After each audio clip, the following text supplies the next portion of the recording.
The FA really come out winning.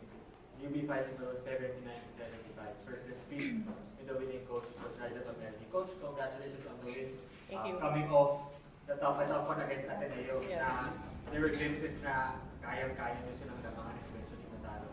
What do you make of this comeback, of this back and forth win?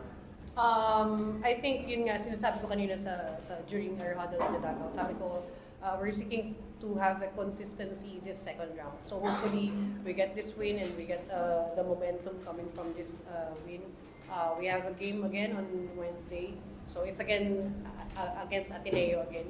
So hopefully kung ano yung mga positive things na nagawa namin for this game, ma-carry on namin and all the negative things also maiwan na namin dito for this game.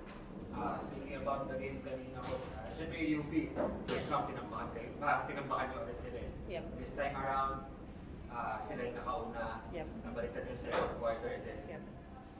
what can you make of siguro the resolve na lang ng team in the second half? Lalo nung mahabol yung UP, hindi got yung 2 points. Yeah, siguro we made some adjustment in terms of defense.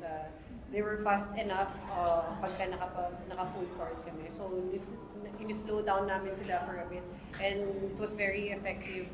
And then, syempre, with the help of the players as well, na nagkaroon kami ng magagandang stop din on defense on crucial moments. So, I think yun yung naging key namin for this win. Like I've said nga sa kanila, this second round is very different story from the first round. Whether tatlo lamang, whether 20 ang lamang, whether 30 ang lamang, it's gonna be a different story for this second round. So you have to be prepared for this. And Coach, Yvette Villanueva, player of the game with 23 points, 8 rebounds, 3 steals, on 7 for 13 shooting, and a perfect 5 for 5 click from the zero line. Yvette, your best day of the season. I'm sure, di mo lang hinihintay, but you've been working hard for this kind of game. So, just your thoughts on how you personally played today.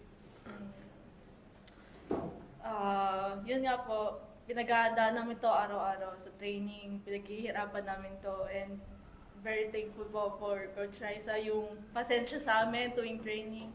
Alam ko, this second round, mahirap talaga kasi nai-scout ka, and lahat ng galaw mo, makikita na nila on live and recorded video. So, siguro sa akin ngayon, kinip ko lang as loose.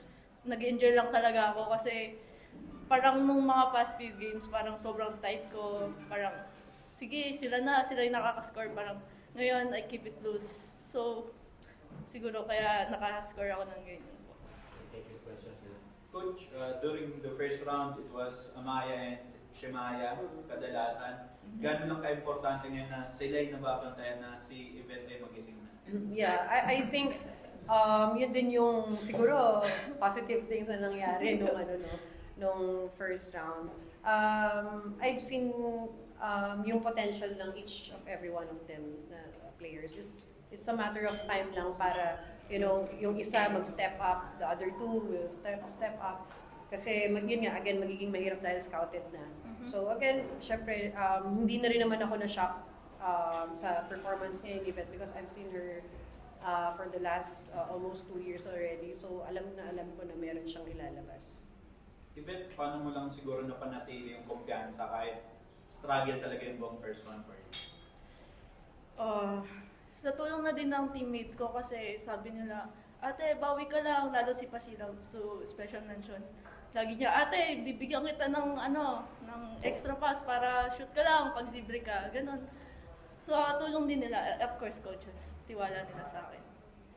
Yvette, coming ka nga sa Gilas State, paano lang yun nakakatulong sa'yo? Yun nga, mapanatili yung composure, lalo sa mga gantong laro na nahabol kayo. Sa Gilas, hindi masyado ako nagkaroon ng time, but nakita ko yung intensity, lalo international stage po siya. Grabe yung kalaban and everything. Kung paano maglaro sila ate, parang na-experience ko din yung nararanasan nila by watching them, kung gaano ka physical and paano sila lumaban. Yun po, siguro nadala ko dito to stay calm, tapos gawin lang yung pinapagawa ng coaches. Coach, and speaking on Yvette's Gilas State over the summer, given na yung Shem and Amia, pero yung leadership and yung skill set na pinaprovide ni Yvette, gano'ng crucial na lang as you in your bid to enter the Final Four? Syempre, it's very crucial yung magiging role niya. Alam naman niya yun. Whether it's a bad game or it's a good game, andyan pa rin siya sa floor. And I hope that she sees that.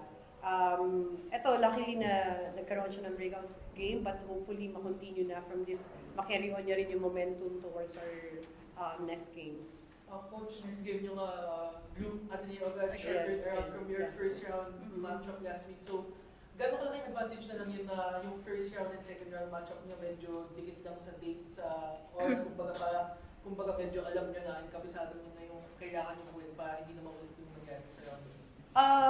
Well, both ends naman eh. Ateneo din, syempre coming off, konti lang yung time namin to adjust. Kaya nga, we have 2 days again to review the tapes, their past few games as well. And tignan namin kung ano yung mga pwede naming makuha. And then we'll try to apply it on the next game. Okay, on that note, Coach, thank you. Thank you. Thank you. Thank you guys.